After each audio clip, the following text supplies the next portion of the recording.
ഡോക്ടറാകണമെന്നായിരുന്നു ആഗ്രഹം, കഴിഞ്ഞില്ല. ഇനി മകനിലൂടെ ആ സ്വപ്നം യാഥാർത്ഥ്യമാക്കണമെന്ന് ഒരു പിതാവ് ആഗ്രഹിച്ചാൽ അത് തെറ്റുണ്ടോ? ഇല്ല. പക്ഷേ മകനത് ഇഷ്ടമല്ലെങ്കിൽ വീട് കുലുങ്ങും. എന്താണ് പരിഹാരം?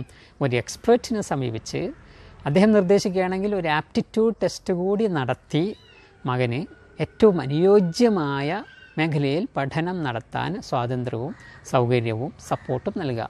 അപ്പോൾ നിങ്ങളുടെ സ്വപ്നമോ വഴിയുണ്ട്. ഇന്ന് തന്നെ സമയവും സാമ്പത്തികവും പ്ലാൻ ചെയ്ത് നീറ്റിന് അപേക്ഷിക്കേണ്ട സമയമാകുമ്പോൾ അപേക്ഷിക്കുക. ഡോക്ടറാകാൻ അപ്പർ ഏജ് ലിമിറ്റുണ്ടോ? ഭാഗ്യത്തിന് ഇല്ല. പല കോഴ്സുകൾക്കും അപ്പർ ഏജ് ലിമിറ്റില്ല. പിന്നെ ക്ലാസ്സിൽ പോകാതെ പഠിക്കാൻ പറ്റുന്ന, ഓൺലൈനായി പഠിക്കാൻ പറ്റുന്ന എത്രയോ കോഴ്സുകളുമുണ്ട്.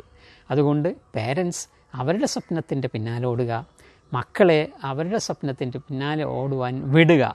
പരസ്പരം സ്വപ്നങ്ങൾ അടിച്ചേൽപ്പിക്കരുത്. അങ്ങനെയുള്ളൊരു ജീവിതം എന്ത് രസമായിരിക്കും അല്ലേ? Thank you.